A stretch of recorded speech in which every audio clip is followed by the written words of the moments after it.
Guys, welcome to സനപ്റ്റോസിന്റെ പുതിയ വീഡിയോയിലേക്ക് എല്ലാവർക്കും സ്വാഗതം. നമ്മളെ സംബന്ധിച്ചിടത്തോളം മാർക്കറ്റ് അപ്ഡേറ്റ്സ് എന്താണ്, അടുത്ത പ്ലാനുകൾ എങ്ങനെയാണ് ഡീൽ ചെയ്യേണ്ടത്, വരുന്ന ആളുകൾ എങ്ങനെയുണ്ട്, അങ്ങനെയുള്ള ഡെയിലി അപ്ഡേറ്റ്സുകൾ മാക്സിമം ഞാൻ ടെലഗ്രാമിൽ വോയിസ് ഓവർ ചെയ്യുന്നുണ്ട് ക്രിപ്റ്റോ അപ്ഡേറ്റ്സ് ഒക്കെ. എന്നാലും യൂട്യൂബിലും കൂടി അപ്ഡേറ്റ് ചെയ്യുന്ന രീതി തന്നെ തുടരും. നമ്മളെ സംബന്ധിച്ചിടത്തോളം ക്രിപ്റ്റോ കുറേ നാളായിട്ട് 88K എന്ന് പറയുന്ന ഒരു മെയിൻ റെസിസ്റ്റൻസ് ഉണ്ടായിരുന്നു. ഇന്ന് 2-3 ദിവസമായി, ഇന്നലെയായിട്ട് 88Kന്റെ മുകളിൽ സപ്പോർട്ട് പിടിക്കാൻ ശ്രമിക്കുന്നുണ്ട്. അങ്ങനെയാണെങ്കിൽ അടുത്ത, ഞാൻ എപ്പോഴും നിങ്ങളോട് പറയുന്ന പോലെ 93K ആണ് മെയിൻ ആയിട്ടുള്ള റെസിസ്റ്റൻസ് സപ്പോർട്ട് പിടിക്കേണ്ടത്.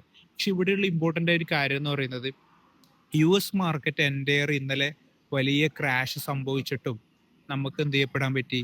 ഈ പറയുന്ന ബിറ്റ് കോയിന് അത് സ്റ്റേബിൾ ആയിട്ട് നിൽക്കുക. നമ്മൾ കഴിഞ്ഞ കുറേ നാളുകളായിട്ട് കാണുന്ന പണ്ട് മുതലേ ഈ US സ്റ്റോക്ക് ഭയങ്കര ഡൗൺ ആവുമ്പോൾ ക്രിപ്റ്റോ ഡൗൺ ആവുക, US സ്റ്റോക്ക് അപ്പ് ആവുമ്പോൾ ക്രിപ്റ്റോ അപ്പ് ആവുന്നില്ല.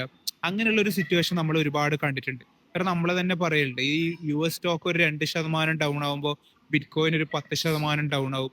പക്ഷെ ഇന്ന് അത് സംഭവിക്കുന്നില്ല എന്നുള്ളത് ബിറ്റ് കോയിനിലേക്ക്, പ്രത്യേകിച്ച് ബിറ്റ് കോയിനിലേക്ക് കൂടുതൽ ശ്രദ്ധ പതിയെ വരുന്നുണ്ട് എന്നുള്ള റീസണിങ് ആണ്. രണ്ടാമത്തെ വിഷയം എന്ന് പറഞ്ഞാൽ, ട്രംപ് തന്നെ നിരന്തരമായിട്ട് ഈ ഇൻട്രസ്റ്റ് റേറ്റ് കട്ട് ചെയ്യാൻ പറഞ്ഞു കൊടുക്കുന്നത്. ഞാൻ നിങ്ങളോട് വോയിസ് ഇട്ടതാണ്. കാരണം ഇൻഫ്ലേഷൻ കഴിഞ്ഞ മന്ത് വളരെ ലോ ആയിരുന്നു കമ്പാരിറ്റീവ്ലി. അപ്പം എന്തുകൊണ്ടും ഇൻട്രസ്റ്റ് റേറ്റ് കുറക്കുക എന്നുള്ളത് ഒരു ഇമ്പോർട്ടന്റ് കാര്യം. ഇൻട്രസ്റ്റ് റേറ്റ് കുറക്കുകയാണെങ്കിൽ നമ്മളെ സംബന്ധിച്ചിടത്തോളം ഒരു ബുള്ളിഷാണ്. കാരണം കഴിഞ്ഞ ഈ ലാസ്റ്റ് ഏപ്രിൽ തന്നെ ഇൻട്രസ്റ്റ് റേറ്റ് കുറക്കുമെന്ന് പറഞ്ഞു. പല യൂറോപ്യൻ ബാങ്ക് ഒക്കെ ഇൻട്രസ്റ്റ് റേറ്റ് കുറച്ചിട്ടും അമേരിക്കൻ ഇൻട്രസ്റ്റ് റേറ്റ് കുറച്ചിട്ടുണ്ടായിട്ടില്ല. പക്ഷെ അങ്ങനെ ഉണ്ടപ്പോൾ ട്രംപ് കൊടുത്ത മറുപടി എന്താ? ഇനിയും കുറച്ചിട്ടില്ലെങ്കിൽ ഈ പവലിനെ, ഈ ഫെഡ് റേറ്റ് ഡിസിഷൻ എടുക്കുന്ന ആളെ നമ്മൾ പുറത്താക്കും. കാരണം എത്രയായിട്ട് കുറച്ചേ പറ്റും. അപ്പൊ ഇനി വരുന്ന മന്തിലെ ഇൻഫ്ലേഷൻ കുറയുകയാണെങ്കിൽ അത് ഇമ്പോർട്ടൻ്റ് ആണ്. ഈ വരുന്ന അടുത്ത മെയ് മാസം അല്ലെങ്കിൽ ഏപ്രിൽ മാസത്തെ റിപ്പോർട്ട് മെയിൽ വരുന്ന സമയത്ത് ഇൻഫ്ലേഷൻ കുറയുകയാണെങ്കിൽ എന്തായാലും ഫെഡിന് ഇൻട്രസ്റ്റ് റേറ്റ് കട്ട് ചെയ്തേ പറ്റും. അങ്ങനെ ഇൻട്രസ്റ്റ് റേറ്റ് കട്ട് ചെയ്യുന്ന സമയത്ത് നമ്മളെ സംബന്ധിച്ചിടത്തോളം ഈ കഴിഞ്ഞ ഒരു 4 മാസമായിട്ടുള്ള ഡൗൺ ഗ്രേഡ് മാർക്കറ്റിൽ ഒരുപാട് പേരെ വാഷ് ഔട്ട് ചെയ്തു, ഒരുപാട് ലോങ് ലിക്വിഡേറ്റ് ആക്കി, ഒരുപാട് പേരെ ഫീൽഡ് ഔട്ട് ആക്കി. അങ്ങനെ നിൽക്കുന്ന ഈ മാർക്കറ്റിലേക്ക് ഇൻട്രസ്റ്റ് കട്ട് എന്ന് പറയുന്നത് ഒരു ഹ്യൂജ്, അതായത് അടുത്ത സിസ്റ്റമാറ്റിക്കായി നോക്കുമ്പോൾ ഈ ബുൾ മാർക്കറ്റിൽ ഫസ്റ്റ് റീട്രേസ് തുടങ്ങിയിട്ട് കുറേ നാളായി. ഇനി ശരിക്കും പറഞ്ഞാൽ ഒരു ലെഗപ്പ് ഉണ്ടായാൽ പുതിയ ആൾക്കാരെ ഈ മാർക്കറ്റിൽ വരികയും പുതിയ ആളെ അട്രാക്ട് ചെയ്യാനും പറ്റും. അങ്ങനെയുള്ള ഈ സാഹചര്യത്തിൽ ഇൻട്രസ്റ്റ് റേറ്റ് എന്ന് പറയുന്ന സംഭവം വളരെയധികം യൂസ്ഫുൾ ആയിട്ടുള്ള ഒരു ടൂളാണ്. ബുൾ മാർക്കറ്റ് എയിം ചെയ്യുന്ന, അല്ലെങ്കിൽ ഈ പറയുന്ന വെയിൽസ് അക്യുമുലേറ്റ് ചെയ്യുന്ന വെയിൽസിന് ഇത് മാക്സിമം മാനിപ്പുലേറ്റ് ചെയ്യാനും മാക്സിമം ആൾക്കാരെ കൊണ്ടുവരാനും പറ്റും. പല കോയിൻസും സ്റ്റിൽ, നമ്മൾ പല ആൾട്ട് കോയിനും സ്റ്റിൽ ബിയർ മാർക്കറ്റ് ലോയിലാണ്. നമ്മൾ ശ്രദ്ധിക്കുമ്പോൾ ഈ കഴിഞ്ഞ ദിവസമായിട്ട് മൈക്രോ സ്ട്രാറ്റജി ബിറ്റ് കോയിൻ വാങ്ങുന്നു, ബ്ലാക്ക് റോക്ക് ബിറ്റ് കോയിൻ വാങ്ങുന്നു. അവരൊക്കെ വാങ്ങുന്നത് എന്ന് പറഞ്ഞാൽ വെറുതെ അല്ല, അവരുടെ ഉള്ളിൽ വ്യക്തമായ പ്ലാൻ ഉണ്ട്. അപ്പൊ അടുത്ത മന്ത് ഇൻട്രസ്റ്റ് റേറ്റിന്റെ ഡിസിഷൻ അത് ഇൻഫ്ലേഷൻ ഡിപ്പെൻഡ് ചെയ്തിരിക്കും. മാത്രമല്ല 3 മന്ത് ടാരിഫ് പോസ് ചെയ്തതും ശരിക്കും പറഞ്ഞാൽ അതിൻ്റെ ഉള്ളിൽ ആ ടാരിഫ് റീസ്റ്റാർട്ട് ചെയ്യുന്നതിൻ്റെ ഉള്ളിൽ ഒരു മൂവ്മെന്റ് സംഭവിച്ച് തിരിച്ചു വരുന്ന രീതിയിലേക്ക് മാർക്കറ്റ് സെറ്റപ്പ് ചെയ്യാം. മാത്രമല്ല ആ ടാരിഫ് തീരുമ്പോൾ ഒരു 3 മന്ത് ഗ്രോത്ത് കഴിഞ്ഞാൽ അടുത്തൊരു റീട്രേസിനും അത് യൂസ്ഫുൾ ആയിട്ട് നിൽക്കും.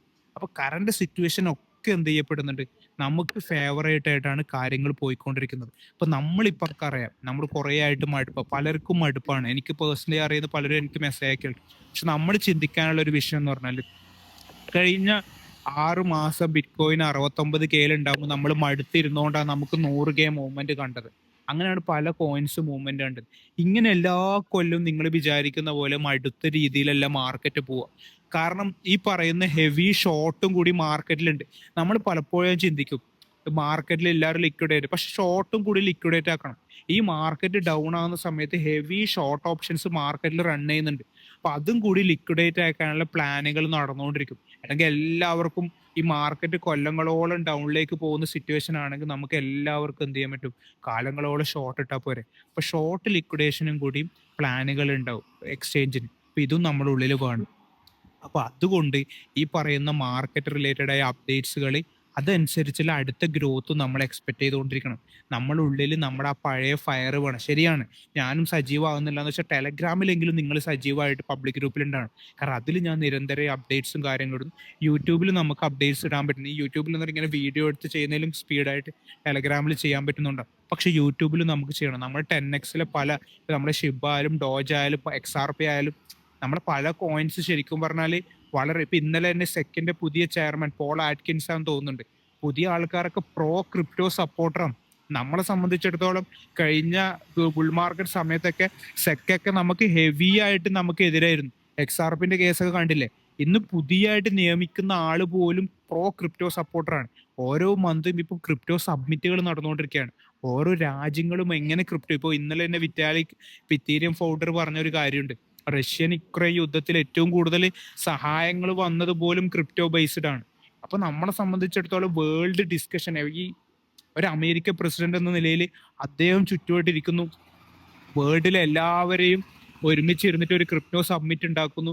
ക്രിപ്റ്റോയിൽ എങ്ങനെ ലാഭകരമാക്കാന്നുള്ള ഡിസിഷൻ എടുക്കുന്നു. അമേരിക്ക എന്ത് ചെയ്യുന്നു? ബിറ്റ്കോയിൻ റിസർവ് ചെയ്യുന്നു. അവർ ഫണ്ട് കണ്ടെത്താൻ നോക്കുന്നു. ചില സൂചനകൾ ടാരിഫ് ഫണ്ടുകൾ കിട്ടുന്ന എമൗണ്ട് ബിറ്റ്കോയിലേക്ക് മാറ്റും എന്ന് പറയുന്നുണ്ട്. ഗോൾഡ് ഇപ്പൊ റെക്കോർഡ് ഹൈ ആവുന്നതുകൊണ്ട് ഗോൾഡ് റിസർവ് ഒരു എമൗണ്ട് മാറ്റും എന്ന് പറയുന്നുണ്ട്. നമ്മൾ കുറച്ചും കൂടി ആക്റ്റീവായി നിൽക്കേണ്ട സമയമാണ്. Okay, by.